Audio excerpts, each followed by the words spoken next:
Up next, policy advocates testify on artificial intelligence innovation at a Senate Banking Committee hearing. The questioning centered on competition with China and the emerging technology, as well as broader national security topics and concerns about the economic impact of AI.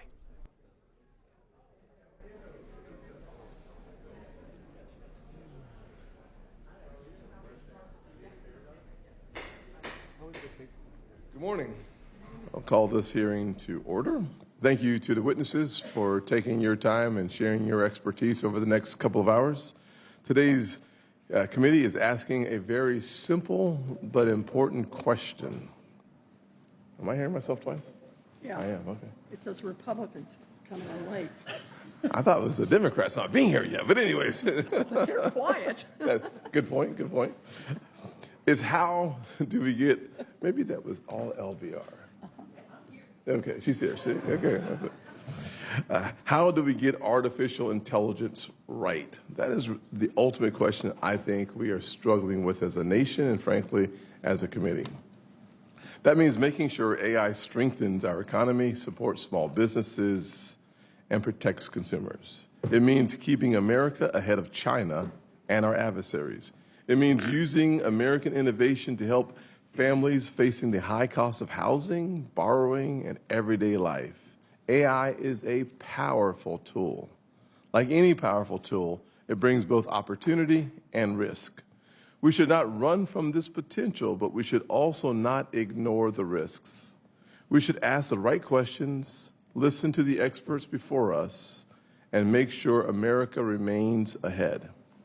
For the people we serve in South Carolina and across this nation, the real question is whether this technology makes life better. Can it help a family in North Charleston save time and money on a mortgage? Can it help a small business in Greenville become more competitive? Protect a senior in Columbia from fraud?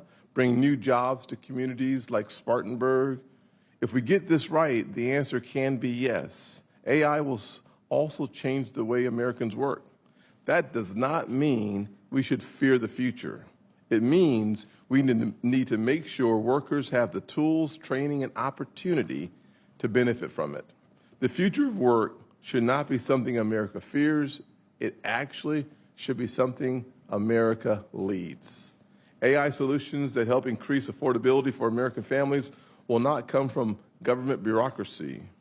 They will come from entrepreneurs, innovators, workers, and small business owners willing to use these new tools to build, compete, and solve problems. This is where AI can be part of the solution. Roughly 20% of small businesses in the United States today are already using AI to help lower the cost of doing business, which means prices are going to be lower for consumers. And in the financial services sector, AI can reduce friction and, frankly, increase speed. It can improve customer service, help detect fraud faster, help small businesses do more with less.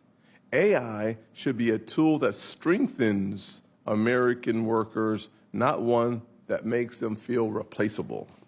There is dignity in work, and if America leads, AI can help workers build skills, support their families, and create new opportunities in South Carolina and all across this great nation. But responsible AI innovation matters. And when we consider regulation, we must ask whether it will make it harder for a community bank to lend, a startup to grow, or a family to access credit.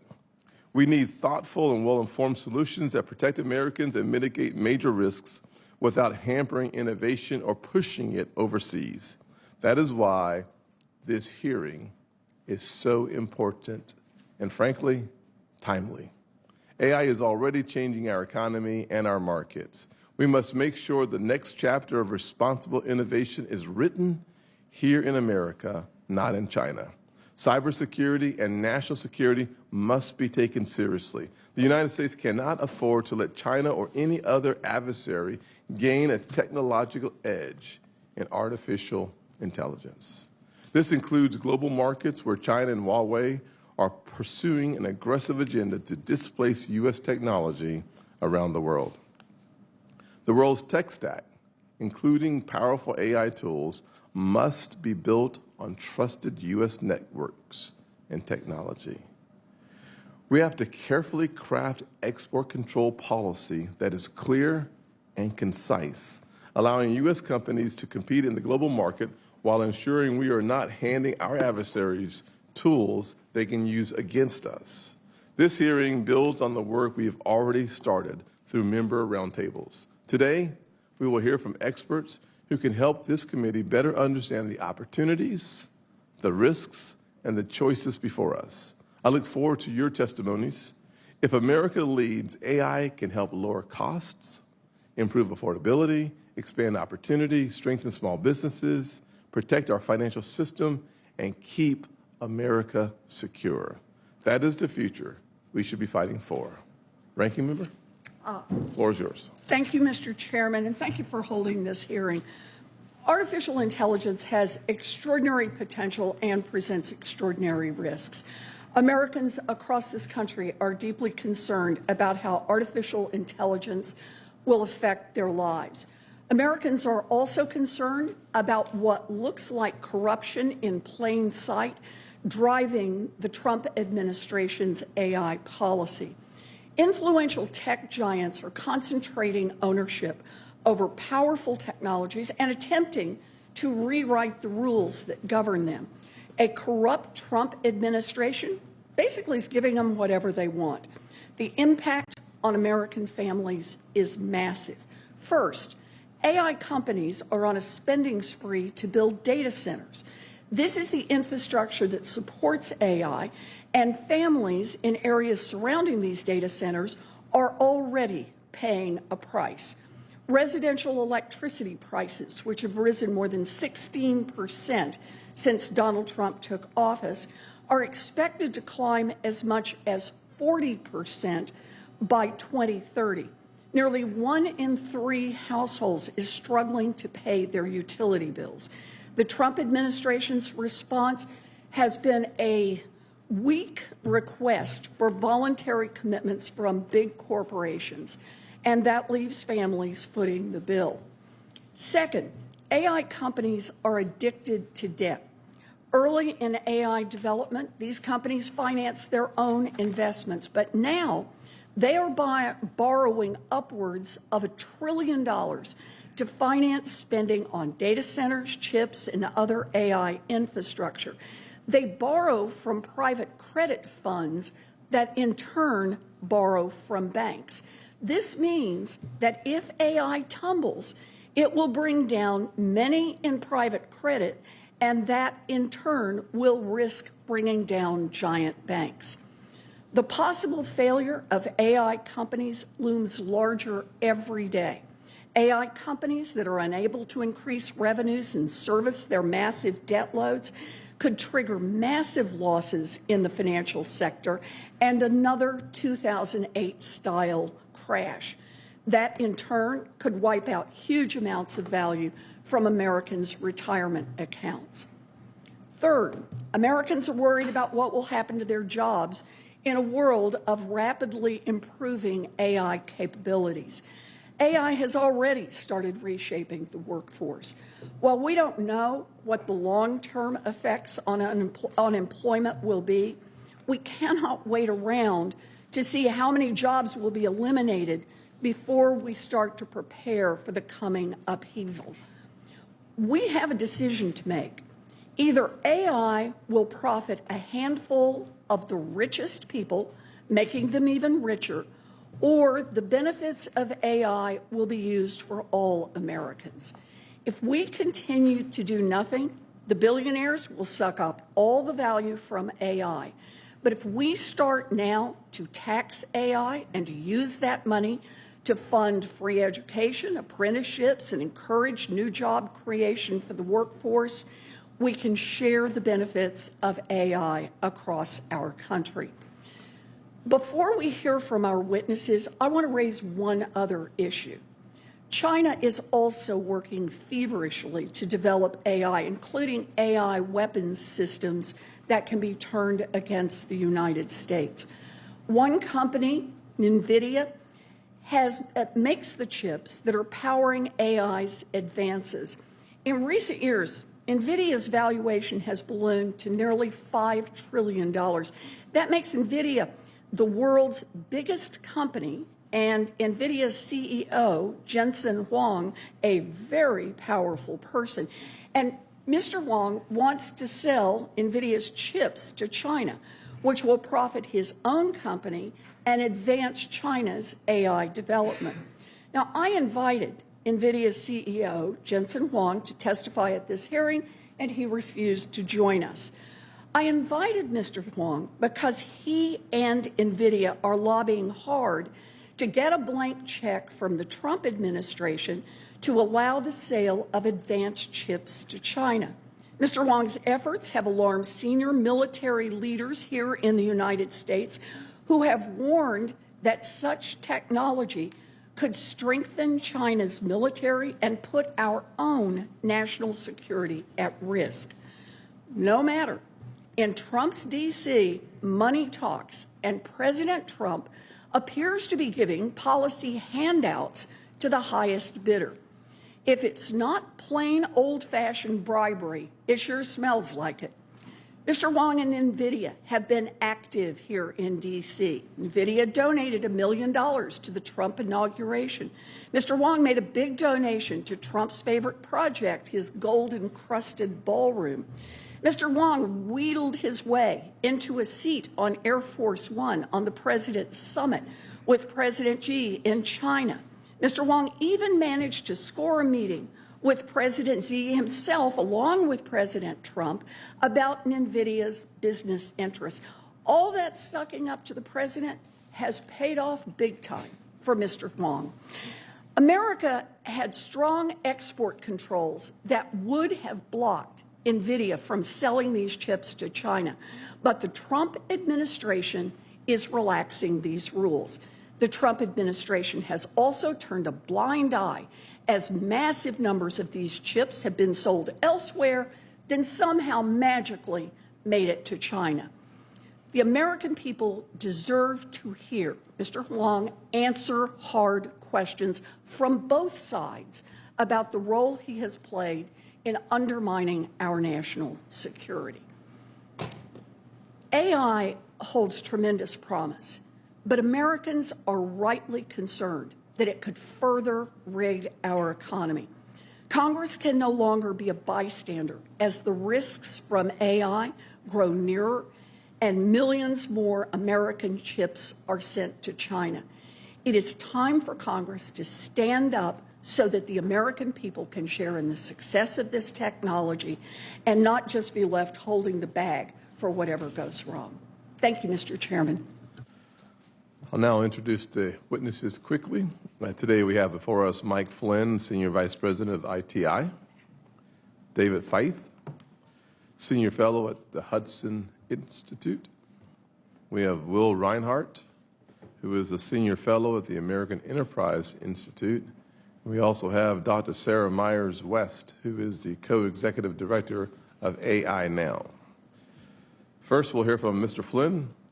You now have the floor for 5 minutes. Chairman Scott, Ranking Member Warren, distinguished members of the Senate Banking Committee, my name is Mike Flynn, and I'm a Senior Vice President at the Information Technology Industry Council, or ITI. Thank you for inviting me to testify today. ITI represents 80 companies at the center of American innovation, including companies that operate at every layer of the AI stack, chip makers and designers, leading frontier AI labs and cloud service providers, cybersecurity firms, and the software developers that bring AI to consumers in the U.S. and around the world. ITI's members are investing hundreds of billions of dollars in the United States to build semiconductor fabs, conduct research and development for new AI applications, and drive innovation at every layer of the AI stack. Artificial intelligence is the most significant driver of economic growth in a generation. And the competition within ITI's membership and the broader IT ecosystem is fierce.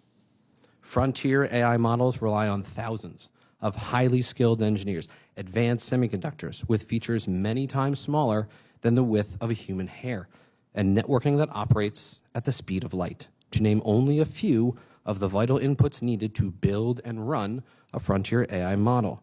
We should view the American AI stack as an asset to U.S. economic security. Congress must not take this for granted. U.S. companies need clarity and certainty to sign multi-million-dollar contracts with customers, spend billions of dollars on custom chips, and continue the trillion-dollar investments in America that are making the U.S. the undisputed AI leader.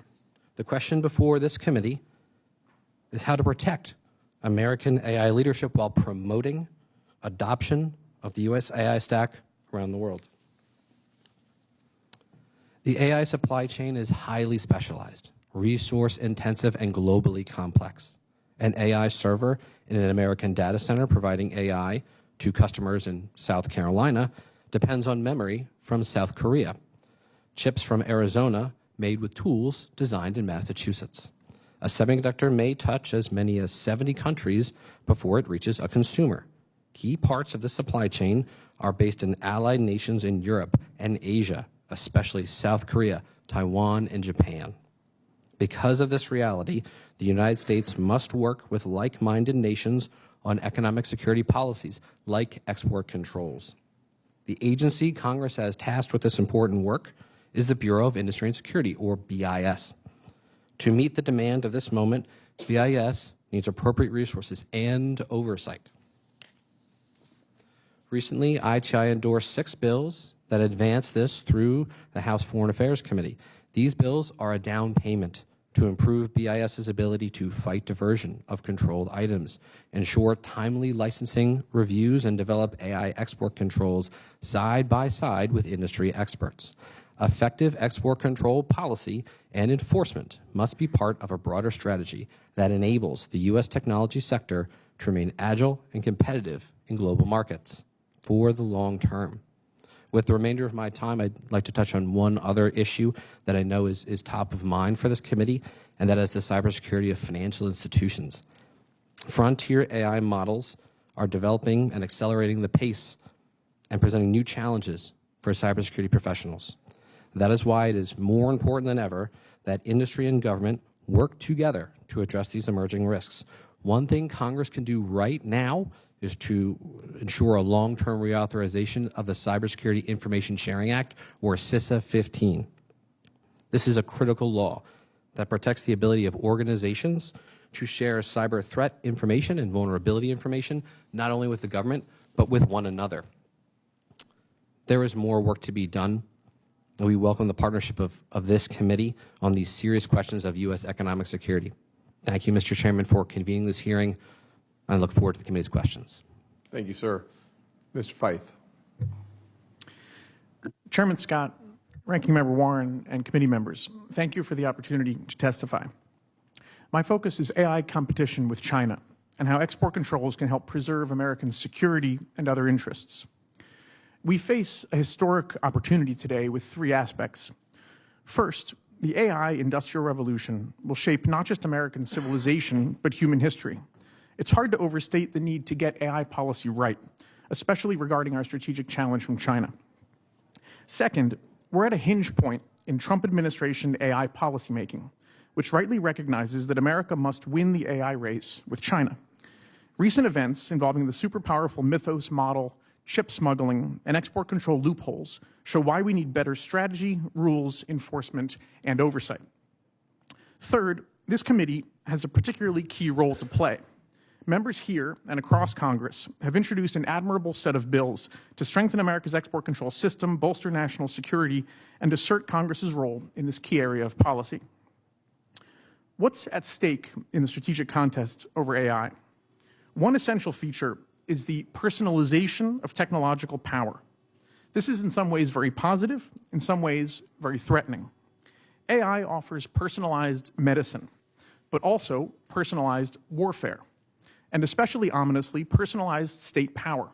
Will this technology ultimately advantage systems that protect human freedom or systems that stifle and tyrannize? There is some good news to start with. In the U.S. US-China competition in AI, the decisive factor is likely to be computing power, or compute. Here, the United States and our allies enjoy a substantial advantage. Today, China's best AI chips are much less capable than America's, and thanks largely to export controls, their chips are falling further behind. Compute is the lifeblood of AI, and China has less of it at lower quality than do the United States and our allies. That makes compute China's principal choke point in the AI contest. But this advantage is not self-sustaining. It will last only if US and allied policy preserves it. This is where export controls come in. Unfortunately, current US export control policy has not been equal to the task. The Trump administration's top-line policy is to prevent America's most advanced chips from going to China. President Trump has said this repeatedly. His administration's AI action plan also calls for tougher export controls and more allied cooperation. But these policies are not yet realized. Instead, our stand on exporting advanced AI chips to China has become less clear. Commerce Department entity listings haven't kept pace. Controls on semiconductor manufacturing equipment, perhaps the most important issue of all, remain loose. Remote access remains unaddressed. Amid signs of massive smuggling, especially via Southeast Asia, we have seen a sensational federal indictment, but little adjustment from our export control system. And we have only recently learned that alarming loopholes in US rules were evidently created last year, allowing sales of the most advanced US chips to Chinese firms outside of China, and maybe also allowing China access to leading-edge fabrication at allied firms like TSMC. Finally, on distillation attacks, supercharged IP theft for the AI age, we risk repeating 20 years of past failure to counter China's hacking. Hence the historic opportunity before this committee. I'd recommend enacting the set of complementary bills now before the Senate, including the AI Overwatch Act on exports to China, the Match Act on equipment, the Remote Access Security Act, the Chip Security Act on location verification, the Deterring AI Model Theft Act on distillation, and the Chip Equip Act, protecting American fabs at home. Each addresses a key piece of the puzzle. Also, enhance oversight of commerce. Draw on the classified record and real evidence from export control enforcement in the field. Finally, beyond export controls, you have an opportunity to codify the Commerce Department's ICTS authority and help protect US data center infrastructure from sabotage by Chinese exposed hardware. Key technological developments have changed world history: iron, gunpowder, nuclear weapons. AI is another. The future now turns on whether America, Western civilization, and liberal democracy will lead the age of AI, or communism, oppression, and state power will. That is why these issues matter so much. America should innovate at home, export confidently to allies and trusted partners, and deny China the capabilities it needs to overtake us. Thank you. I look forward to your questions. Thanks, sir. Mr. Reinhardt, the floor is yours. Chairman, ranking member, committee members. As a kid, I was obsessed with my grandfather's red tractor, a classic Farmall H. For decades, you could find it parked in between the garden and the barn, basically, always pointed towards the house, acting like a sphinx, protecting the cornfields.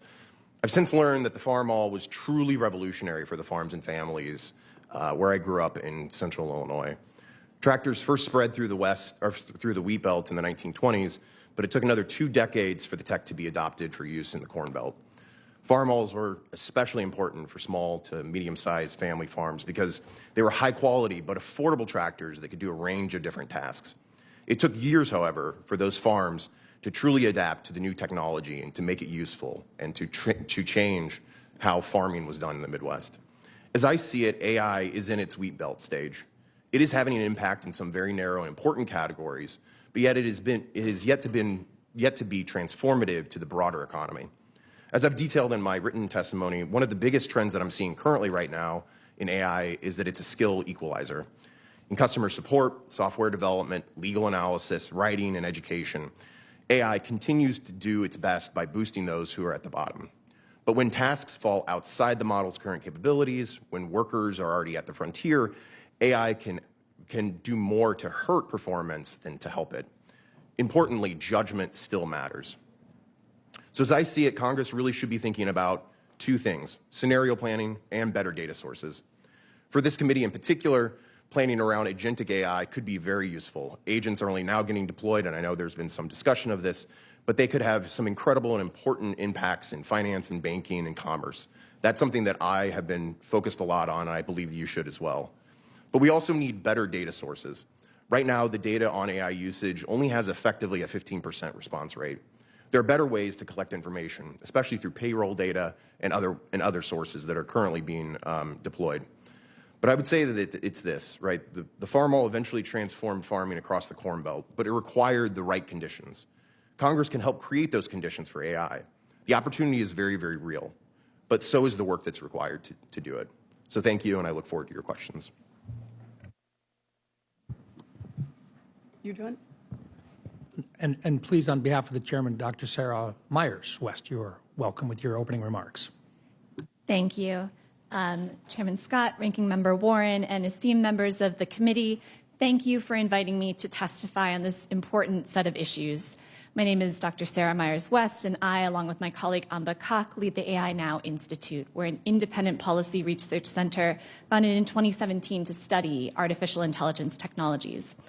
I also previously served as a senior advisor on AI at the FTC, where my role focused on the effects of AI as they were emanating across the broader economy.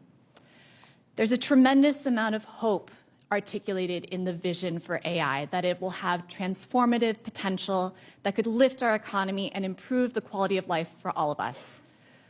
We're equally seeing a tremendous amount of pessimism from the public about what this technology means for their lives and their livelihoods. This divide is because there are skewed market incentives that have shaped corporate AI development and that are driving concentrated risk in the economy that the public is being asked to absorb. Importantly, many of these harms are already here, and they're being felt by everyday people, and they're going to continue out into the future, especially if things go exactly as the industry intends.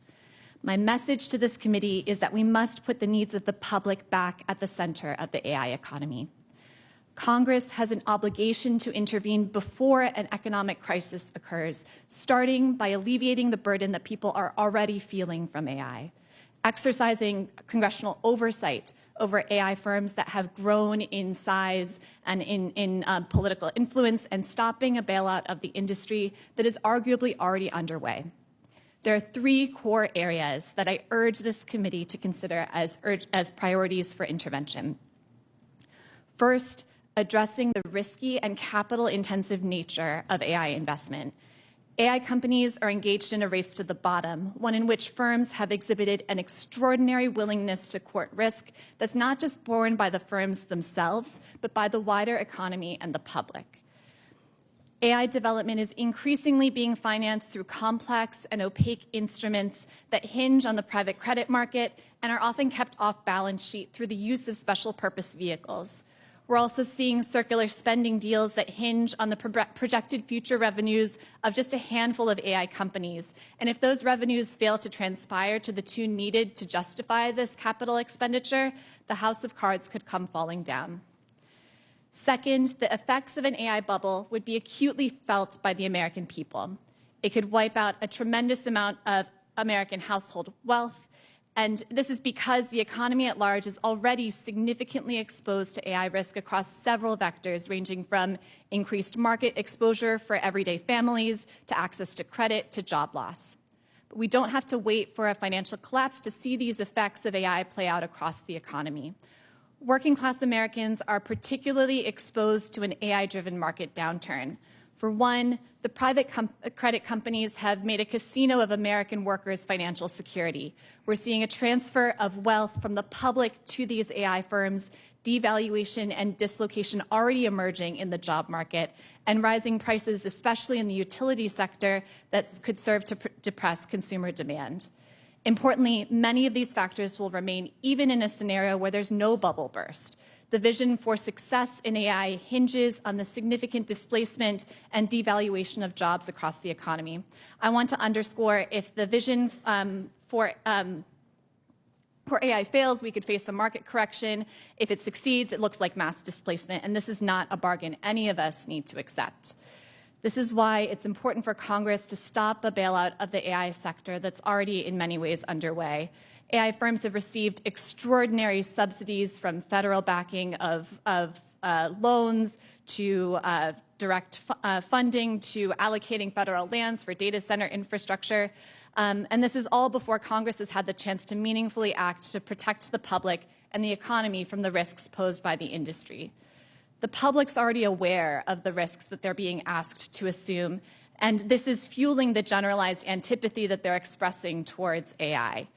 If the end goal is to promote American innovation and to build an economy that works for everyone, Congress must act.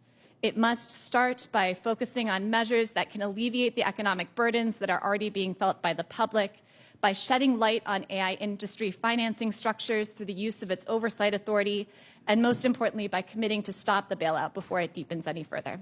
Thank you. Remarkable. Thank you very much. I appreciate your testimony today. I'll start by asking the first questions. Our economy will benefit immensely from American companies' leadership in AI and advanced technology. However, we received a letter just recently, today, from Anthropic that Alibaba executed the largest known distillation attack on Anthropic to date. That means that our adversaries are willing to lie, cheat, and steal to get access to the information necessary to make China the most dominant player in the market, as opposed to the free market economy that we have that produces the world's greatest thinkers and innovators. And I think that's a very important point, because when China lies, cheats, and steals, the American consumer pays the ultimate price for that. And when I'm in restaurants in Charleston and around the state, one thing I hear a lot about is the cost of electricity, water usage. There is this fear associated with higher prices in an economy where it's very difficult for people to live paycheck to paycheck. And so when you put together these amazing attacks from our adversaries, the fear of our consumers, it puts us in a position where, as a committee and as responsible leaders, we need to have a better appreciation for how the costs can come down and how to push back against the threats that could drive our cost up and make us less relevant. Mr. Flynn. Senator, thank you for that question, and I think you laid out the depth of the challenges really well. When you think about the distillation attacks in particular, that's a real challenge, that the extent to which China will go. To me, the answer is about where is the U.S. AI stack? Are we seeing it in Europe and the global south? And I think it's worth saying that's not a guarantee. The Spanish Ministry of the Interior just recently signed a significant deal with Huawei, despite the fact that the U.S. government over several years has done a lot of education and advocacy, going back to the 5G conversation not that long ago about the dangers of having the cybersecurity risks of having Huawei in their core infrastructure. Still, it seems like we're having that conversation all over again. Mr. Reinhardt, ChatGPT is socialized throughout all of our devices, it seems like, and of course all the other ones are working really hard as well. How do we help the average family in this country benefit from lower prices, more information? I'll use this as an example. Someone was looking for an air conditioning unit at home, and they used these models to do research that would take several hours in 90 seconds. I think so. We have a lot of opportunities to share with the American people the benefits, the opportunities that come with this technology. I'm not sure that the information is getting to the end user, but certainly the benefits should. Yeah, figuring out how to use technologies properly is something that is just it's a thankless task and something that is very difficult to do. I mean, I work with this every single day, and even I'm not completely sure of some of the capabilities. But we do see a lot of people using, as you mentioned, we see people using agents, as they're called, to figure out the best prices for airlines for a whole bunch of range of different products that they're buying. And to me, that I think is it's a really prime benefit of these AI technologies, is giving consumers choices and showing them what's actually happening in the marketplace and giving them the ability to choose the better price and things that work for their families and for themselves. Excellent. Mr. Feith, what is the single biggest bottleneck to maintaining U.S. leadership in AI right now? Thanks, Senator. I think it's compute broadly, which includes both the chips and the chip-making equipment, very crucially. You said that in your testimony. That's one of the reasons why I called on you to ask that question. Help me understand perhaps the larger perspective on export controls and the role it should play in maintaining America's stronger position, especially against China. But perhaps the part of the question I would like for you to answer in 25 seconds, by the way, is how do we make sure that our allies don't have a back door, whether in the Middle East or Asia, that goes to China and gives them access to the most powerful chips? Now you have 17 seconds. It's important. There's a very big allied component, which partly reflects the strength that the U.S. and our allies together have in the leadership in these key technology areas. That's in semiconductor design and in the manufacturing equipment. But getting allies, including the Dutch and the Japanese especially, on board is really very important. And we have only a mixed record of doing it over the last several years. You did what I could not do in 23 seconds. Good job. Ranking member? Thank you, Mr. Chairman. So we need to address the serious national security risks of allowing advanced AI chips to end up in China. Last week, the New York Times reported that Nvidia's chips have been, quote, sought by nearly every branch of the Chinese military. And China's been getting its hands on this technology. Federal prosecutors allege that billions of dollars of chips and servers have been unlawfully diverted to China during the Trump administration. Now, I invited Nvidia CEO here to testify. He has claimed there is no evidence of chip diversion and that the Chinese military doesn't want his chips, but he will not show up here to repeat those claims under oath. Mr. Feith, you served on President Trump's National Security Council until last year. How worried should we be about these chips falling into the wrong hands? Thanks, Senator. I think very worried. I mean, the implications are very significant in ways that you pointed out. In part, military, domestic repression, also China's commercial strategic ambitions. There's an important additional aspect, which is that if we sell them these chips, it actually helps China compete against us in third markets around the world, helps them export their cloud, for example, and undermine the market for U.S. cloud exports all around the world when we're interested in otherwise maximizing the exports of the AI tech stack of the United States around the world. So bad, bad, bad is what I'm hearing you say. Now, Congress has pending legislation to put a stop to that. Senator Banks and I have introduced the AI Overwatch Act, which would ban the export of advanced AI chips to China. Senator Kim and I have co-sponsored the Match Act, which would ensure China's not getting the equipment it needs to manufacture advanced chips on its own. And Senator Cotton and I have co-sponsored the Chip Security Act, which would ensure that we can track when AI chips are smuggled. Mr. Feith, do you think Congress should pass these three bills? Yes, and kudos on the bipartisanship. Good. Mr. Chairman, there's broad support for these bipartisan bills. I think we should mark these up, this legislation this month, and I hope you'll have a chance to agree on that. Well, the gentlewoman from Massachusetts, yield the rest of your time and I'll start. No. Okay. So I want to turn, though, to how the AI boom is being funded. AI companies are on track to spend a whopping $7 trillion on AI infrastructure by 2030 and are turning to shadowy financing alternatives to meet their financing needs. If the AI companies can't make payments on their huge debt loads, they could trigger massive losses across the financial system. Dr. Myers-West, if an AI bubble bursts, what would be the impact on families who may not have a single dollar of investment in an AI company? Would they be hurt? The impact on them would be significant, even if they haven't directly invested in AI, because we could see compounding effects across people's retirement funds, their pension funds. We'll see job layoffs and a potential credit freeze.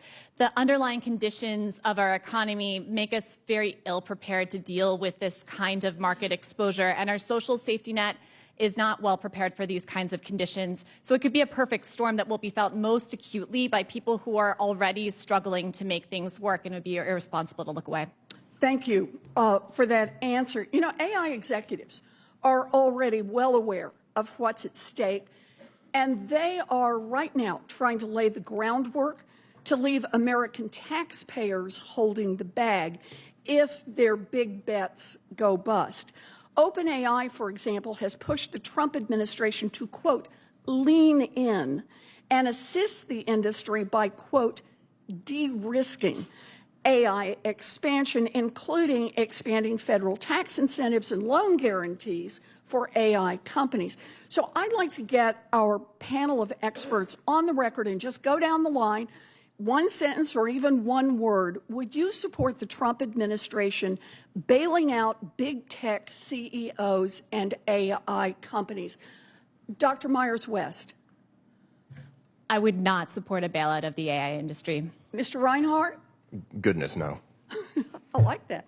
Mr. Fife? Hard to generalize. I would say there are some funds that come from places like the CHIPS Act that the Commerce Department still has and could use very productively. I understand that, but do you want to bail out AI if these bets go bad? I think the CHIPS Act on onshoring semiconductor manufacturing is a better bet. Mr. Flynn? I would agree with David. I would also say that I haven't seen any particular proposal. I'm sorry? I haven't seen any particular proposal, but happy to take it back. Happy to take it back. I'm out of time. But I got to say, trying to backpedal on the question of whether or not these guys should make trillion-dollar bets and then be able to turn around and say to the American public, the taxpayers are going to bail us out. We did that in 2008. We shouldn't be doing it again. Sorry, Mr. Chairman, I apologize. Senator Rounds. Thank you. First of all, let me just thank you all for being here. And second of all, I really appreciated the opening statements that all of you provided. Mr. Flynn, I'm just going to begin with you. Do you know of any bailouts requested by any of the current AI companies? Not to my knowledge, Senator. Does anybody know of any bailouts that are being requested by any of the AI companies? See, here's the deal. I think it's fair to say in this country, we recognize that artificial intelligence is here and it's not going away.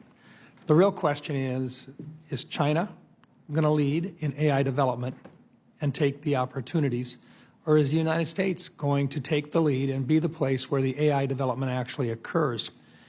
In the United States, we believe that it should be for the betterment of everybody and that the developments are such that it will grow our economy. Mr. Flynn, has the development of artificial intelligence in the United States added to our GDP? Absolutely, Senator. Mr. Fife? Yes, sir. Mr. Reinhardt? Indeed it has, yes. Dr. Myers-West? We've seen a number of places where the American public has already been feeling the pain. And you can't tell whether or not AI has actually developed or improved on GDP growth in the United States? The predominant factor has been the investment in AI infrastructures rather than AI itself. So you see, what we've got right now is in the United States, we've done everything we can on a bipartisan basis to make sure that the United States does not fall behind.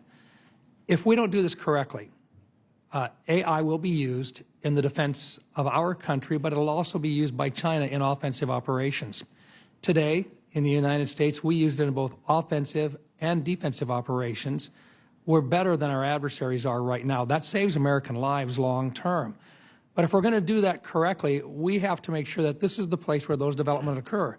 That means that the rest of the world, which is also a market for artificial intelligence and the systems that literally people are going to use, they're on the rails that are developed in the United States today. We don't want those rails to be China's rails. We don't want Huawei doing it. We don't want the companies there doing it and taking advantage of it. So, Mr. Flynn, what happens if an organization such as Nvidia is not allowed or is restricted from being able to market their products around the rest of the world?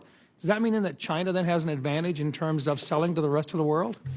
Senator, I think this is a core question of this hearing. There's an inherent tension that needs to be addressed, and this is why the role of BIS is so profoundly important, not just on the export control side, on the enforcement side, but their ability to issue licenses in a timely fashion and to work with the regulated community so the information necessary to ensure that the U.S. technology stack is being used around the world. Mr. Fife, I really appreciated your background and the fact that you've indicated that while we need to continue to lead the world, there also needs to be the appropriate way to make sure that we keep that away from other adversary countries such as China. Today, would it be appropriate if we were to get the Commerce Department additional resources to be able to monitor and to restrict that from getting into the wrong hands in China? Yes, certainly. Okay, let me run this by you again once on this thing here. Is there any reason that we should be trying to chase any one of these organizations, these hyperscalers, any reason why we should chase them out of the United States by trying to tax them at a higher rate than other businesses would be taxed? No, I don't believe so. Mr. Flynn? No, Senator. Is there any advantage at all to the American people if another country, including China, takes the lead on the development of artificial intelligence in this once-in-a-generation opportunity to advance GDP in our country? Certainly not. Goodness, no, I do not. I fear a world where China is leading on AI. Can you imagine a world in which, if you use artificial intelligence correctly, you can actually improve the quality of life for Americans? We don't talk about it much, but what happens as we integrate biomedical research and the development of artificial intelligence, being able to make decisions at a very, very rapid pace? Mr. Flynn, does that make a difference for the quality of life for the American families? Absolutely, Senator. Mr. Feit, do you agree with that? Yes, sir. Mr. Reinhardt, you've been kind of quiet today, but would it be fair to say that there are real opportunities for the American public to benefit from the development of artificial intelligence in the United States rather than in China? Yes, yes, very clearly. And I would say one thing I saw recently, an individual had a very rare complication to a heart medication, and by putting it into ChatGPT, he realized that he needed to switch his heart medication. So I think that these small stories are actually incredibly important for individual lives. Thank you. And look, I'm running out of time, but here's the deal. Artificial intelligence is here. It's not going away. We've got to be able to do the right types of guidelines for the development of it, but we have to do everything we can to keep that development here in the United States, both for economic development, but for the quality of life that it proposes for the people that live in this country. Thank you, Mr. Chairman. Thank you, sir. Senator Reid. Thank you very much, Mr. Chairman. Thank you to all the witnesses. Mr. Feith, there is concern. I heard a bit of Senator Round's testimony about providing China with H20 and H200 chips from Nvidia.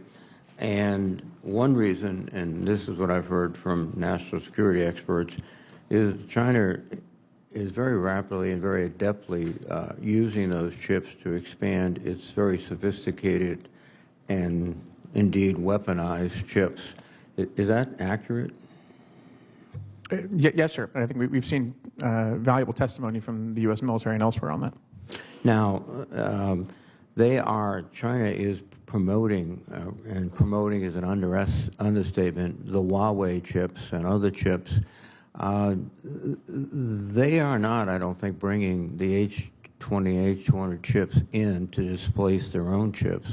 On the contrary, I think they're doing all they can to promote their own Huawei chips and others. Is that right? That's right. They want very much to indigenize, and they want to gain so that they can not only satisfy their domestic market with Huawei chips, which right now they're way behind in their ability to do, but their ambition is to do so. And then beyond that, they want to then compete to export all around the world against U.S. chip makers and cloud companies. So is it fair to say that what they really want from H20 and H200 chips is to get the most advanced American technology they can to incorporate in their chips and also to incorporate in their sophisticated weapon systems? Yes, and I would say that there are other chips, including the Blackwells, that they've demonstrated a major interest in getting as well, even though they're not licensed for export, like through smuggling. So the President's decision to allow them to get H20 and H200 chips what would you consider the rationale to be if, in fact, they're using it to exploit our technology, not for any other reasons, perhaps? Well, I think the administration stated that their calculation was that these are not the leading edge chips. They are second or third level chips, and that sending them to China would therefore not give China the best, but could complicate China's ambitions to indigenize. My sense was that the calculations probably cut the other way, but I do think it's important that the administration has been very clear. The president has said repeatedly that the principle is to deny China the leading edge chips, to deny them Blackwells. That's been maintained. I think it's important. It's important to follow it up with robust enforcement, including around smuggling and on possible loopholes. No, I think that makes sense, but I think, as you point out, the H-20 chips, et cetera, are not going to be indigenous to China. They don't want American chips to be dominant in their market, and they are exploiting these chips, and they may not be the most exquisite chips we have, but frankly, they appear to be better than what the Chinese have, and they're weaponizing them. Is that fair? That's right. And I think part of your question also points to this question of what is China really about? Is it about simply maximizing their compute access and potentially maximizing business for U.S. exporters, or is it about indigenizing and replacing? And I think China's ambitions in semiconductors are as they have been in other industries. They will only take U.S. technology as long as it takes them to indigenize and then overtake us. We shouldn't think that we can addict them to these U.S. exports. Thank you very much, Dr. White. Dr. West, we have to think seriously about the impacts, particularly in employment impacts of the wide-scale introduction of AI. I know the former Secretary of Commerce, Secretary, Raimondo, wrote a very good editorial in the New York Times indicating we're not ready yet for the impact. Could you comment on that? Yes, I mean, I think we're already seeing, firms narrating layoffs as due to AI, whether or not the technology is in fact the causal factor. And here, I think it's critical that workers who are sort of on the front lines of experiencing the impact of AI, whether that's being laid off or their jobs being devalued and their wages depressed, be positioned to have a crucial say in the terms on which AI is deployed in their workplaces. And thank you very much. And I'll yield back my second. Thank you. I'll give it to the ranking member for 5 seconds. I just want to say that when I was talking through the bills, I failed to mention that the lead sponsor on Match is Senator Ricketts, and it was just an oversight. I apologize. It's a terrific bill. Senator Kennedy, the floor is yours, sir.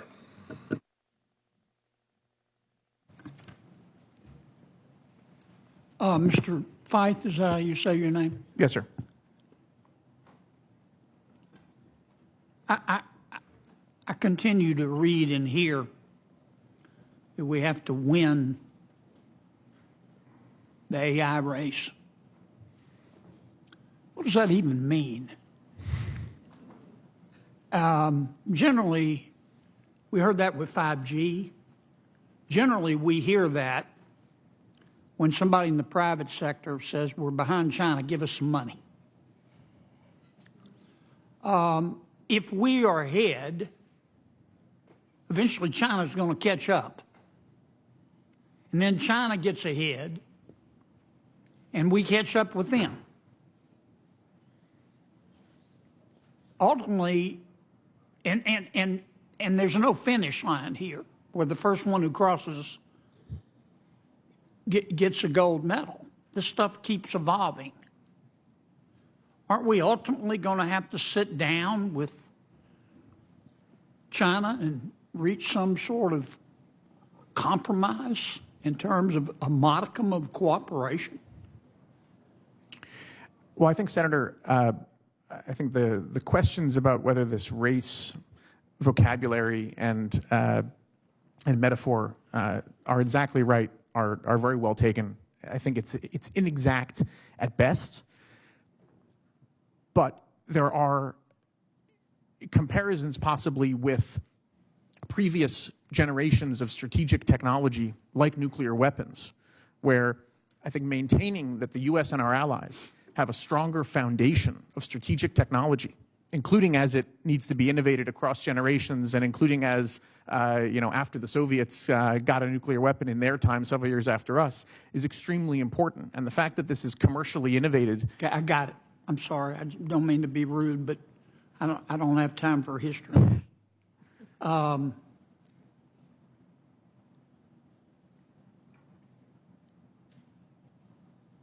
Dr. West, I want to make sure you're heard here. Well, before I come to you, let me ask Mr. Reinhardt. Do you think we ought to have state-owned AI companies? No, Are you a fan of the state-owned companies in China? No, not at all. The federal government takes a big stake and runs the show? No, I do not. We can't even deliver the mail, can we? Especially in my neighborhood, yeah, it's really bad. And the stuff has an address right on the front, doesn't it? Yeah, I think that we can be smart about how we do grant programs. I mean, there's ways that we can be smart about the grant programs. Well, just the various, we've had, as we talked about, some of the CHIPS Act parts of the CHIPS Act program are still out. You understand there are alternatives to grants. They're called loans. Of course, yes. Okay. Yeah. I'm just saying that I think there's lots of parts of the federal government that we can think about being smart about our investments in AI, and that doesn't necessarily require any sort of ownership. Well, look, I think the people developing AI, this is true worldwide, but it's certainly true in the United States. These are brilliant people.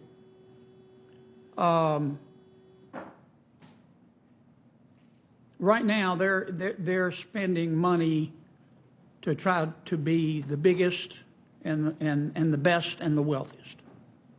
And I don't mean disrespect when I say this. I'm proud of them as American entrepreneurs, but I trust them like I trust a rest stop bathroom. I remember when one of the leaders in another hearing about a year ago, I asked him, I said, man, you must make a lot of money. And he said, oh, no, I do this for the goodness of the people. I only get my health insurance paid. Wrong. So, Dr. West, you make a good point, but I guess my question is, what do you expect us to do? It's here. And people are going to lose their jobs. I hate to see that. I might lose mine. But what are we supposed to do about that? I think it's a great question because there's this sort of generalized environment that this is inevitable and we all have to just kind of deal with the consequences. Yes, ma'am, I understand the problem. I admire the problem. I'm looking for a solution. Tell me what you think we ought to do when somebody loses their job as a result of AI. In the next 10 seconds or so.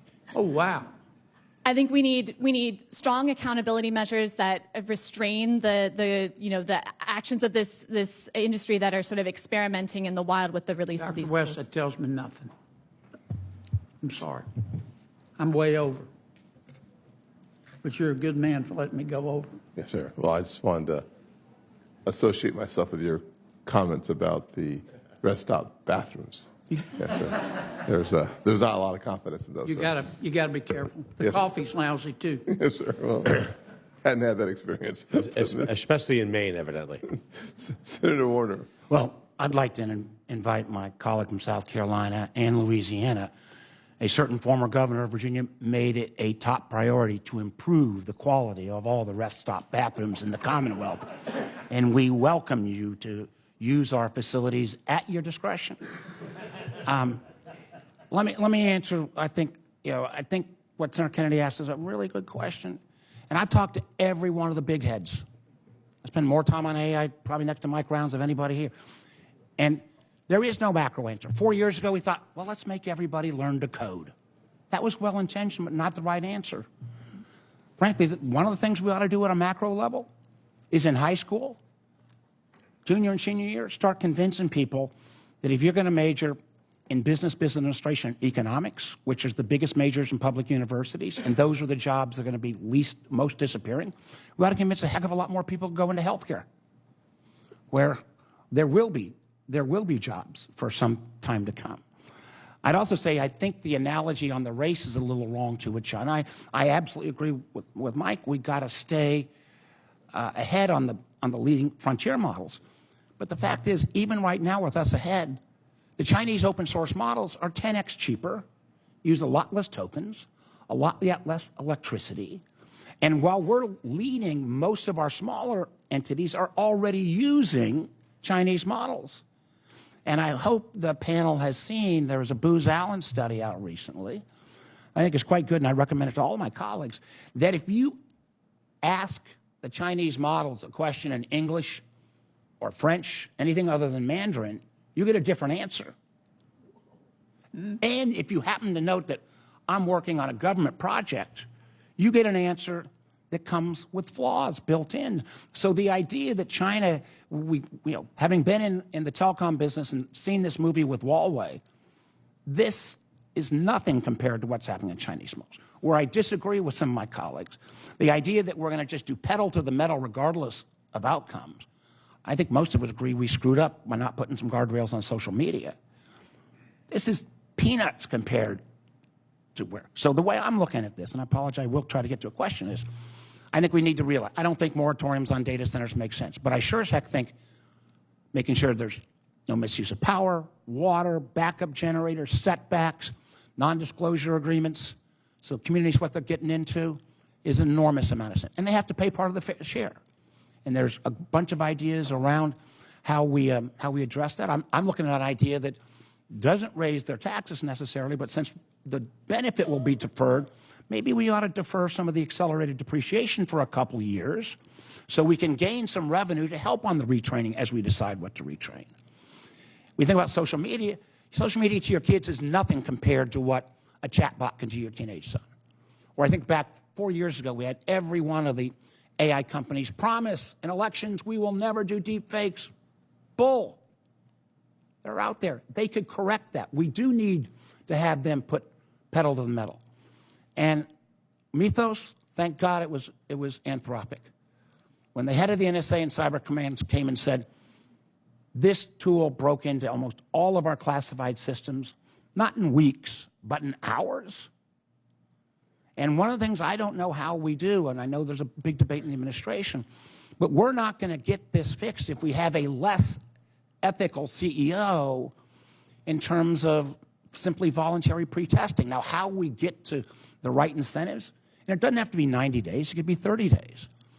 And I do think the dislocation, I'll make a bet with any of you here. John, we're at 9% recent college graduate unemployment. I will bet you dollars to donuts right now it'll go to 30% by 2028. And that will have a double whammy, not just the age cohort, but you're going to have a lot of pissed off parents and grandparents that just spent $250,000 on an education. And we hear a lot of talk about, AI adjacent jobs. I do believe they will come, but we need a, whatever the Democrats will call it, a New Deal program. Maybe we can call it a Reagan-era program. Something that says for 5 years how we get through this gap. And we got to have the industry help us. If it's simply a government training program, we'll screw it up. I was going to ask you on CISA and the ISACs, which I think need to be refunded. Mr. Flynn, I think you've even mentioned that. And by the way, you've also supported the bill that Senator Rounds and I have. Thank you for that. Quick comment on the ISACs, and then I'll get out of your hair. Profoundly important, Senator, and thank you for so many years of excellent work on cybersecurity, elevating that issue set, which is wonky and not everybody wants to talk about it. The ISACs are a huge piece of this equation, making sure that the highest leverage cybersecurity players, their information on vulnerabilities, other threat information, gets down to players with fewer resources is critical to making sure that we're prepared. When I get that response, I'm going to leave. Thank you all. Apologize for not getting the others. Thank you. Senator Ricketts. Just want to remind my colleague from Virginia that betting is no longer allowed. Senator Ricketts. Thank you. Thank you to all of our panelists for being here today. Communist China is trying to dominate AI. They're trying to do it for a variety of reasons, but one of the biggest reasons is they think this is how they can dominate us militarily, whether it's through swarms, hypersonic missiles, attacking us through cybersecurity, that sort of thing. And semiconductor manufacturing equipment, or SMEs, is the ultimate choke point in this competition. Many people are familiar with the amazing lithography machines, EUV and DUV, for printing features on chips. Yet SMEs is much more than that.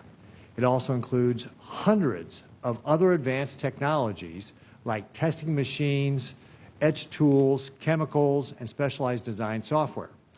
Chips, models, and applications all flow downstream from this hardware. Despite pouring billions of dollars into domestic SME initiatives, Beijing still hasn't indigenized these highly complex technologies.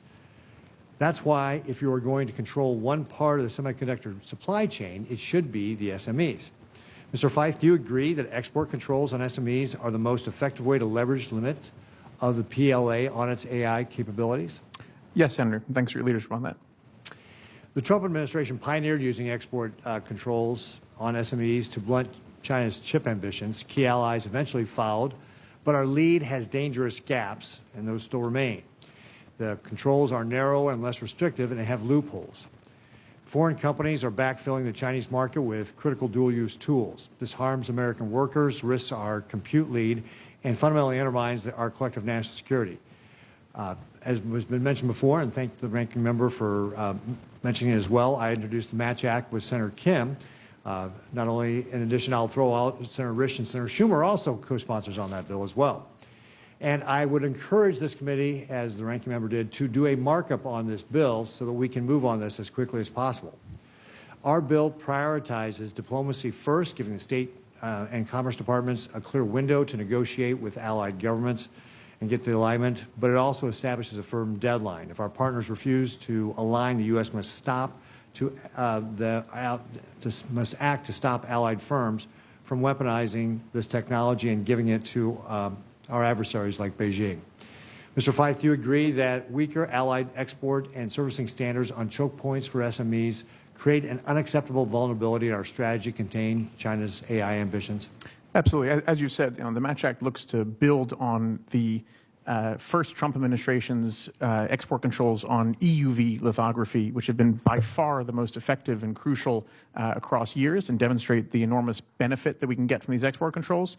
And I think expanding that in the way that the legislation points to make sure that we are aligned with allies as much as possible, and that we have additional lithography technologies like DUV immersion covered is really very important. The Match Act provides a clear timeline for diplomacy, but we cannot negotiate indefinitely while Communist China continues to advance. If our allies fail to match our prohibitions within the bill's timeframe, do you support applying foreign direct product rule to close foreign compliance gaps? Mr. Feith? Yes, and I think that reflects the record. I mean, it was the ability to do that and to negotiate with that possibility that has gotten us the best cooperation we've had over the last 8 or so years with the Dutch. We do want to negotiate, but we also have to have a hammer, right? Certainly. If we don't act now to close these loopholes, we run the risk that Beijing indigenizes and dominates SME, just like they did for EVs and critical minerals. Do you agree that it is critical that export control loopholes are closed as soon as possible? Yes, sir. Be another reason why we should get the markup on this. China's civil-military fusion strategy ensures commercial breakthroughs immediately advance the PLA. And it eliminates the boundary between civilian technology and military end uses. By law, if Beijing asks, companies must hand over any technology to the military. The Pentagon understands this is a massive challenge. It just expanded a list of Chinese military companies, the 1260H list, and added several prominent consumer technology titans. The list restored memory chip makers CXMT and YMTC, but it also added 3 of China's top AI builders, Alibaba, Baidu, and Tencent. Because of this civil-military fusion, it is impossible to track or control any technology once it enters technology. That's why we have some of these other things like the Chip Security Act to mandate location verification technology is a key part of managing this challenge. We need to make sure that we have this. Mr. Feith, if China's military-civil fusion economy do you support the Match Act's appropriate countrywide controls as a choke point on SMEs and its efforts to apply these controls to other affiliates and subsidiaries? Yes, certainly, Senator. And I'll just say quickly on the 1260H list and Alibaba, it speaks to the question that Chairman Scott also led with respect to Alibaba and the Anthropic distillation. Having them identified as military-affiliated companies, given military-civil fusion, is very important. And we've got export control rules that come into play with that designation that are also valuable. Great. Thank you. Senator Van Hollen. Thank you, Mr. Chairman. Thanks for holding this hearing. Thank all of you for your testimony today. We're all trying to get our arms around a very rapidly moving and developing AI universe with increasing capabilities. We recognize that these capabilities can bring benefits to Americans in areas like medical research. And we have embraced innovation, and we should continue to do so, but we should make sure we have the appropriate guardrails in place, in my view, as we do that. Millions of Americans are asking themselves what this means for their jobs and their ability to earn a living through hard work. There are questions about whether or not AI will replace humans in making critical military decisions. I think that would be a mistake. We also have AI agents, and are they going to replace individual decision-making in many areas? So lots of questions. I'm glad we're having this hearing. One area, of course, is the question of worker displacement. That's an area of concern. I've been looking at legislation and proposed it in the past before the questions of AI arose with respect to how we can deal with chronic long-term unemployment. And I worry that that could become an even more acute problem going forward. So, Dr. West, if you could just speak briefly to what you see as the risks of workers in terms of job displacement. A lot of different theories and warnings, but where do you think we are right now? And would it be useful to begin now to look at how we can prevent chronic long-term unemployment that is at least in part caused by AI? I think that's exactly right. We are already seeing indicators that workers are feeling the experience of job displacement, whether or not AI is at the root cause. AI is sort of being attributed as the underlying factor. And our social safety net is just not well set up right now to be able to kind of catch people when they experience that displacement. And so I think focusing there first and making sure that we design our unemployment, our other healthcare, like the other elements of our social safety net that will help us contend with the potential future impacts on the workforce is an important place to start. No, I appreciate that, and I think it's, as you say, it's not too early to really give that some serious thought.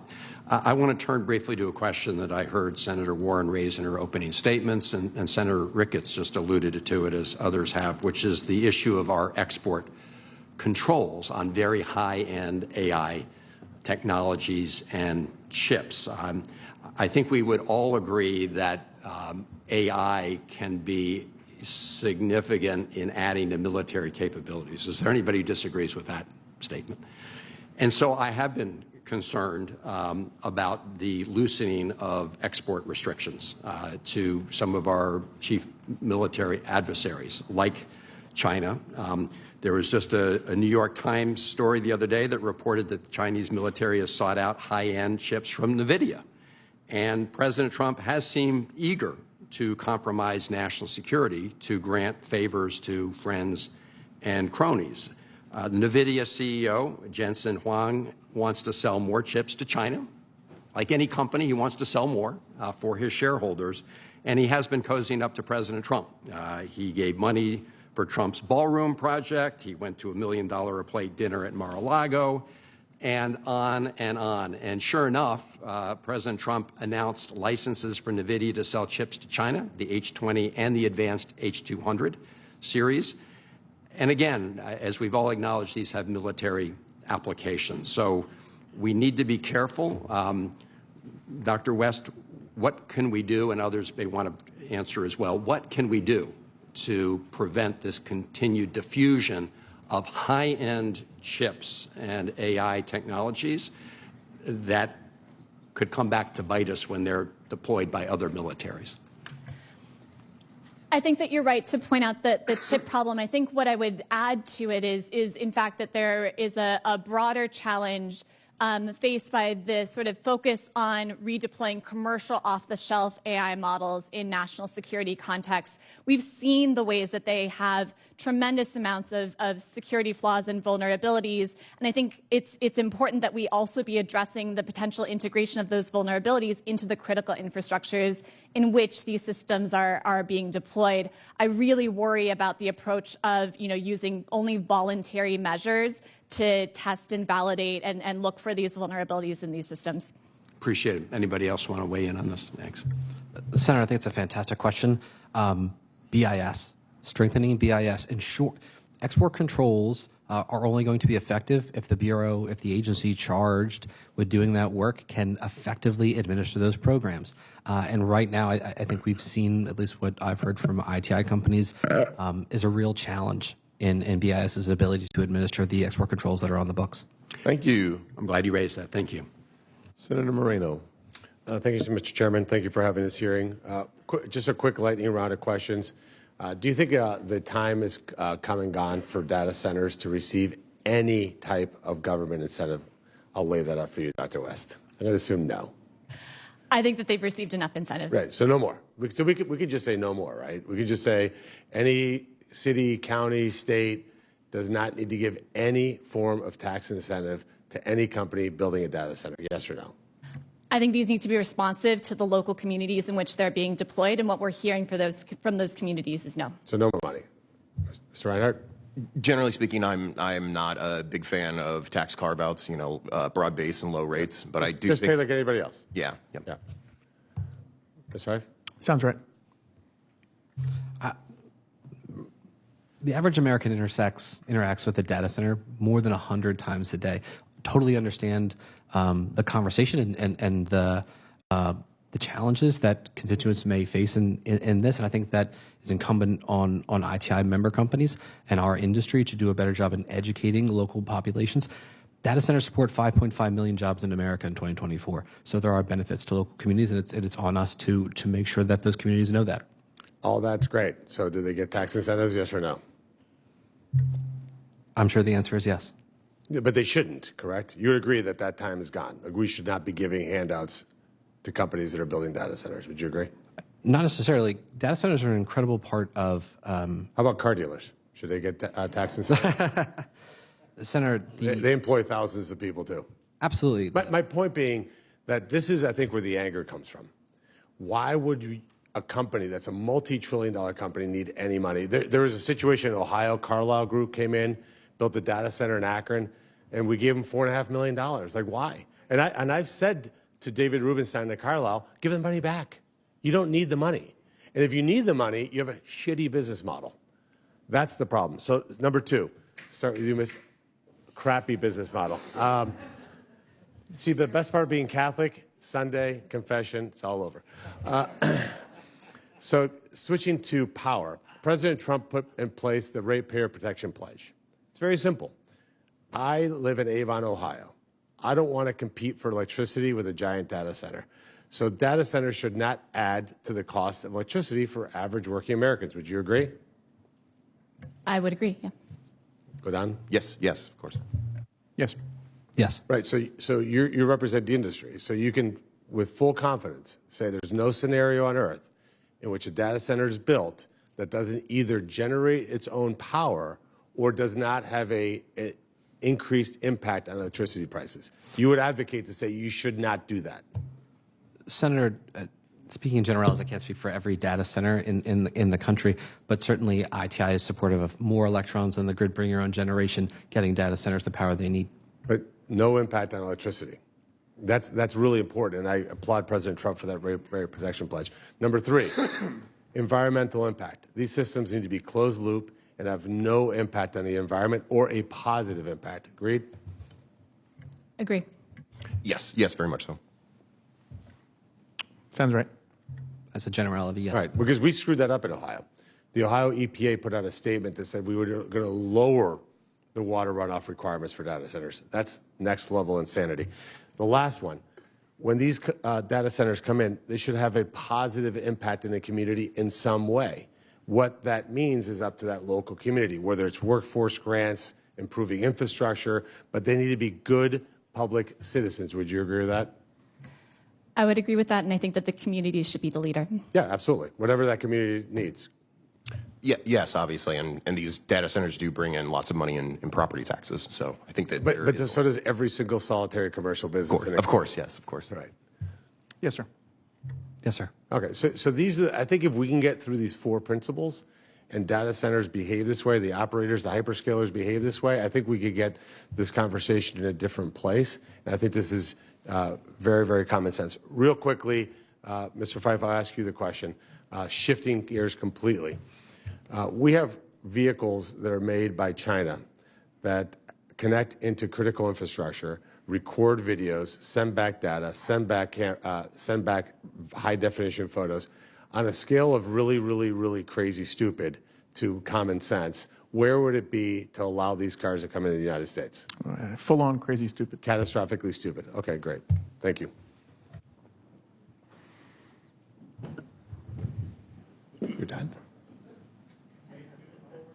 You gave time back. This is fantastic. All right, Senator Smith. Well, thank you, Mr. Chair, Ranking Member. Welcome, everybody, to the committee. Dr. West, I'd like to start with you. I'm very interested in the intersection between AI and housing, and fair housing in particular, and I want to talk with you about that for a little bit. So, Congress passed the Fair Housing Act in, I believe, 1967 or 68. Actually, Walter Mondale, my home state senator, led the way on that, and it's been a long-standing tenet of our country that we should not be discriminating when it comes to housing. And so, interesting how AI intersects with this, right? Because we know that AI tools can, there's ways that they could be beneficial to housing. They could make it easier to build, they could make it more affordable, they could make it more accessible, but also experts have warned that without anti-discrimination protections, they could also create risks for renters and homeowners. We've all heard about this sort of, the algorithmic pricing of rent as just one example of that. So this is just an open-ended question to you. Would you, could you talk a little bit about this and what you see as the opportunities as well as the challenges of AI when it comes to housing and particularly fighting housing discrimination? Yeah, I'm so glad that you brought this into the conversation because it's one of the things that the public sort of directly is interfacing with AI systems, but the kind of AI that is more used on us rather than by us, right? It's AI that's used to set the price of rent or to determine what the cost of somebody's mortgage is going to be. And in those uses, we see a few particular effects. One is that these systems have a tendency to sort of scale and amplify existing patterns of inequality across society. But in doing that, they also make it harder for the average American to see the effects on it's harder to see that you are being discriminated against and to be able to take action. It's sort of a like you don't know what you don't know scenario when it comes to how what rent you're being charged or what your mortgage rate is, for example. Exactly, and it ratchets up the information asymmetries between everyday people and people who are in positions of relative power. Landlords, mortgage lenders sort of have greater insight and information and access to data that they can use in ways that, intentionally or unintentionally have the effect of ratcheting up inequality that everyday people are feeling. And so we have laws that say that you can't discriminate against somebody when it comes to housing. But if we're not enforcing those laws, which I think some of us have real concerns about with this administration, then doesn't that then amplify and amplify the discriminatory impact of some of these AI tools and also just make it so much harder for people to get any, relief?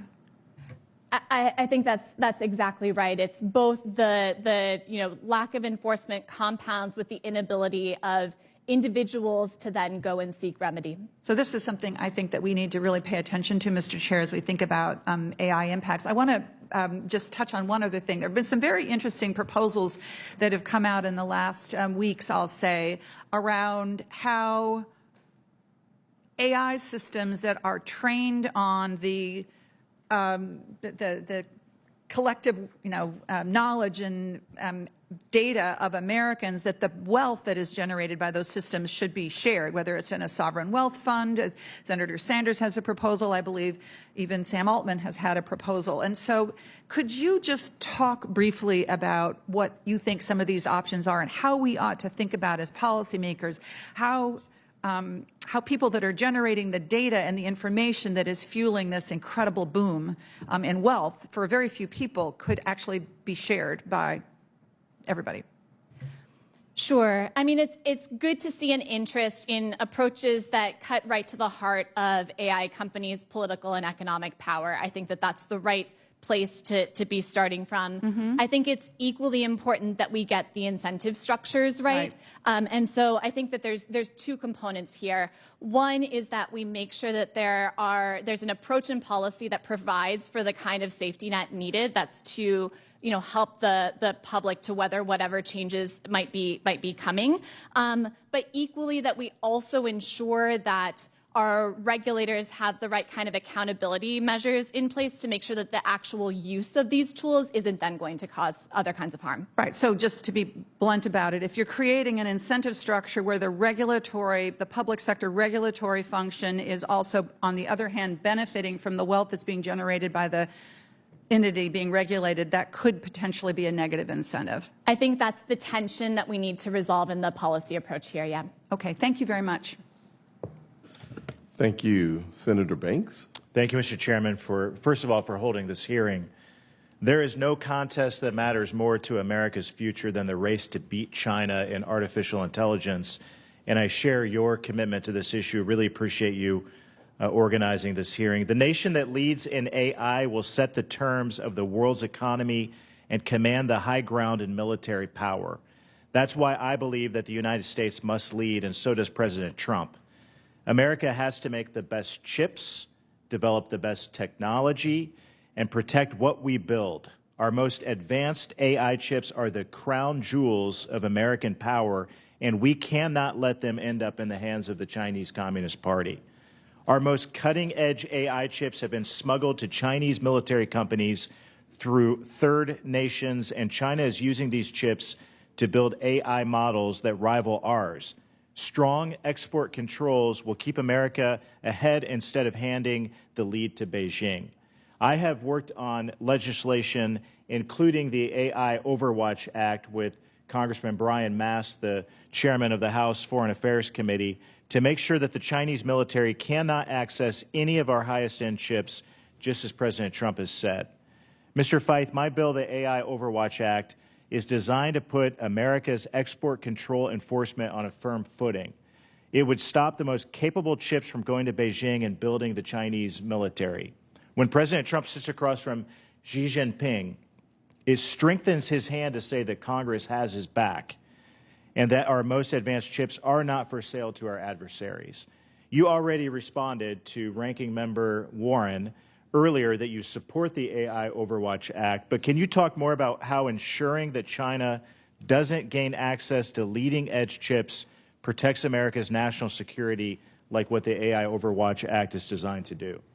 Yes, thanks, Senator, and thanks for leading on that, working with Chairman Mast in the House and others, including your Democratic colleagues on it. The importance, as you said, is partly to codify some of the Trump administration's own policy that we're not going to send our leading-edge chips to China, and then putting in a structure for, I think, a really important enhancement of the relationship between the Congress and the executive branch on how we do exports of these most critical technologies, because, like you said, they're fundamental for military purposes, for all sorts of security and intelligence and human rights purposes, and they're fundamental to the strategic competition broadly between the U.S. and China, our tech companies and theirs all around the world. And some of the critics of AI Overwatch suggest that somehow, I mean, this seems ridiculous to me, but somehow that AI Overwatch or writing export controls into the law might weaken our hand. I mean, that's outrageous, isn't it?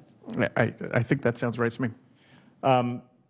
You have also made the point today that the United States writes strong export control rules that they often fail to enforce. And we continue to see smuggling networks moving billions of dollars in high-end chips to the Chinese military, much of it routed through Southeast Asia. There are other export control bills like Senator Cotton's Chip Security Act. Senator Ricketts has been a great leader on this issue through the Match Act. Both bills that I fully support and I've co-sponsored. They're common sense policies that address national security while also ensuring American economic competitiveness is not harmed. What is the biggest gap in our export control enforcement today, and how can this committee seek to fix it? Well, I think these bills are especially important. I mean, bills that focus on smuggling, focus on the ability to enhance things like location verification on chips.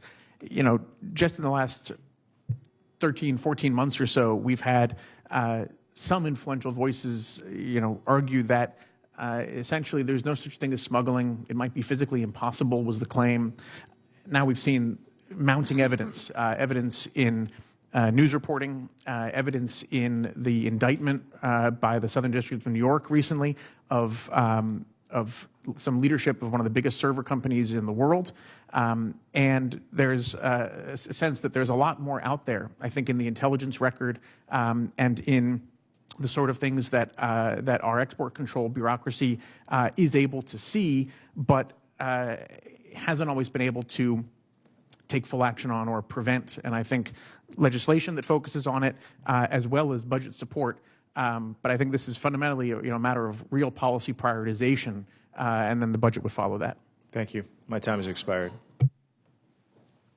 Senator Kim. Yeah, thank you. Thank you all for joining up. I just have to say, I'm so glad that the chairman called for this hearing. I think this is one of the most consequential topics that I've had to engage on in a hearing in my time in the Senate so far.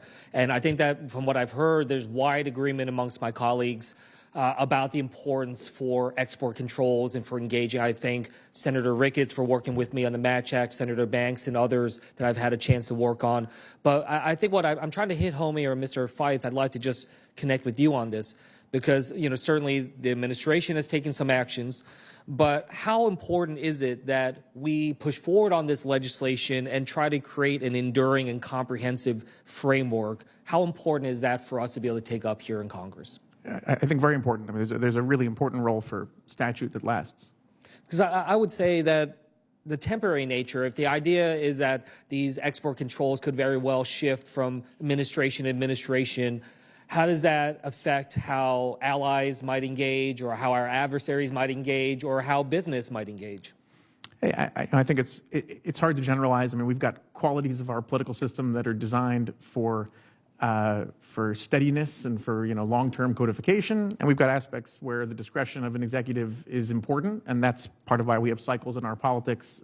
So I think some of that is natural and appropriate, but I think to your fundamental point, Congress has an enormous role in this part of the of this national security challenge. This committee, of course, has oversight of export controls, and there are major opportunities that I think sponsors on this committee and elsewhere in the Congress have pointed out to really bolster national security, strengthen our export control rules and enforcement capability, and kind of assert the Congress's role in ways that would be lasting on this sort of nicely interlocking set of aspects of this national security problem. And I hope that we can work together to build that long-term resiliency and that direction for our country.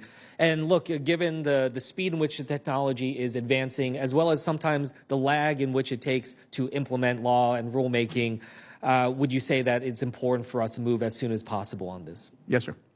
And when we're talking about aligning with our allies, we certainly talked about in terms of what's going to have the strongest impact to impede and stop gaps from forming that our adversaries can exploit. But I would also say that it probably also has a benefit of trying to level the playing field for U.S. companies in terms of how they're engaging abroad as well. Yes, I mean, and the level playing field is especially important when it comes to the question of so-called allied backfilling. Cooperation with our allies is really very important, including so that we don't have companies from important allied countries that aren't subject to the same types of national security restrictions that U.S. companies are subject to, because these are national security concerns vis-a-vis China that we share together. Chair, I just wanted to say that there's been strong support for the Match Act, for these different efforts we're doing from outside experts, industry stakeholders, national security experts. And so to that end, I ask for unanimous consent to place a letter of support for the Match Act signed by a broad-based coalition of stakeholders into the record. Without objection. Mr. Flynn, I don't necessarily have a question here, but I just wanted to thank you for bringing up the importance of supporting BIS and making sure that as we're pushing forward on the HIS export controls that we have the effort to be able to come behind that. And to my colleagues here in the committee, I'm leading the appropriations effort to try to increase funding to BIS. I hope that that's something that we can continue to push on together.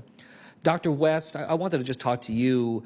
One thing that I hear a lot of concerns about, especially from seniors and others, is about fraud and what might happen next when it comes to AI's capacity to just amplify and magnify that so far beyond anything we've seen before. What are the practical steps that we should be looking at about fraud from a government, an industry, and financial institutions section?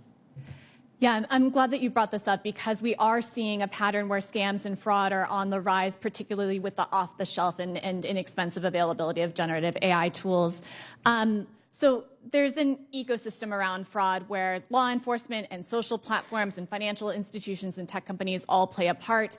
I think that we need to place our greatest emphasis on the platforms and financial institutions that have the greatest insights through the amount of data that they're able to collect to identify scams, and to stop them sort of means that we need to be protecting against them occurring in the first place. So we should be requiring more of those institutions as the starting place. Yeah, thank you so much. And I just want to end by just again reiterating some of my colleagues on the other side of the aisle. I hope we can move forward on a markup on the Match Act and other important pieces of legislation in this committee. And with that, I'll yield back.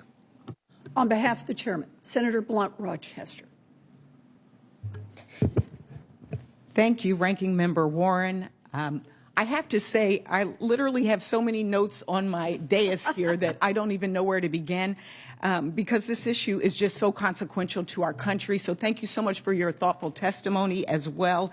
It's consequential to our economy, to our health, to our national security. And over the past year, I asked Chairman Powell, when he was here, I asked Chairman Warsh about the impact that AI is going to have on our workforce. And it was interesting to me because what literally came out of it was just the uncertainty.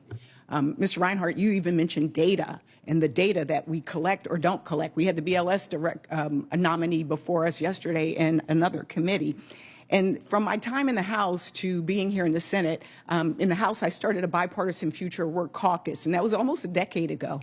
And now it is literally here before us. And I can say I get to look at it from that lens, and also I've got bipartisan legislation right now with Senator Sheehy, the AI Fraud Accountability Act. I've looked at it from AI literacy to help prepare our families. And Dr. West, I think you put it so perfectly that we need to put the needs of the public at the center of AI policy, the needs of the public. And so I want to start off by saying, as you said, there's a lot of feelings out here about this. People are either really, really excited or really, really scared. They're excited about what they maybe can do from shopping or decorating an office, maybe, mine, or not so much, but yes. Mine. But they're also afraid that they're going to lose their jobs and that this will have a detrimental impact. And so many news reports recently have come out about new entrants into the workforce, whether it's college students, women in particular, and people of color disproportionately being impacted by and exposed to occupations most vulnerable to AI.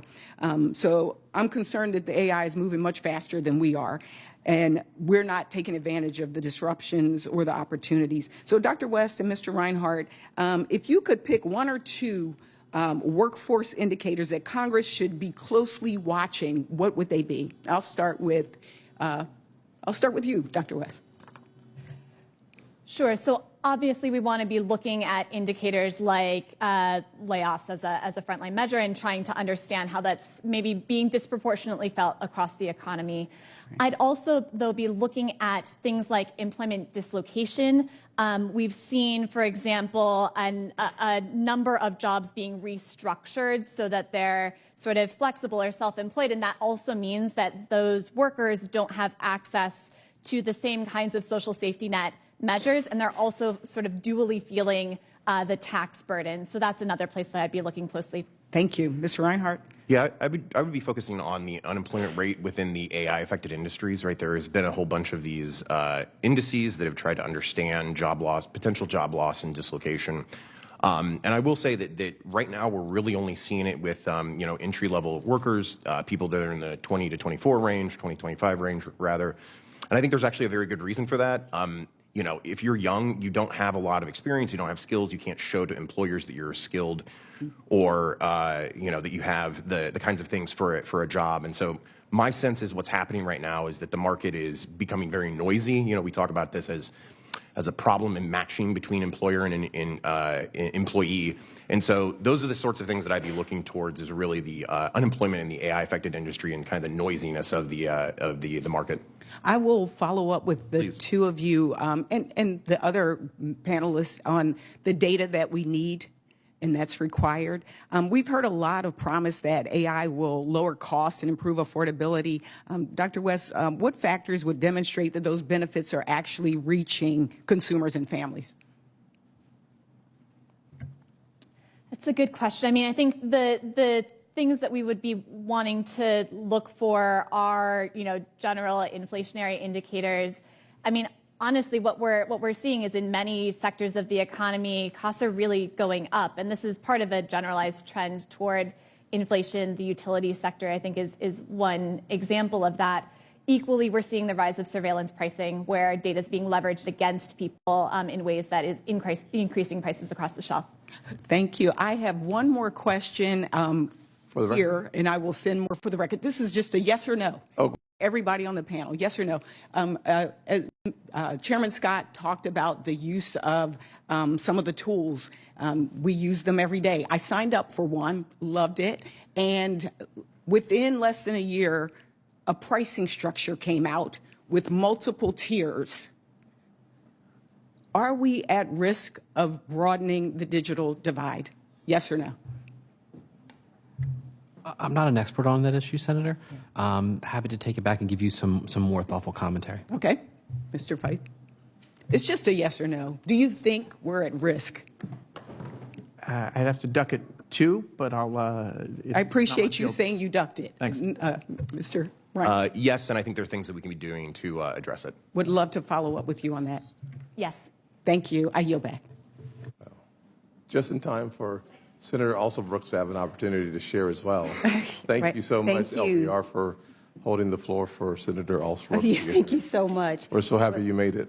Thank you. I'm glad I made it, too. So thank you, Chair Scott and Ranking Member Warren, for holding the committee. Thank you also to these witnesses who are here today.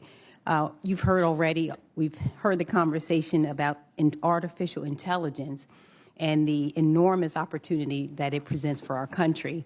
And if we get this right, I believe that AI can help American businesses grow, make government and financial services more efficient, and strengthen our national security. And I believe that the United States should lead the world in this technology.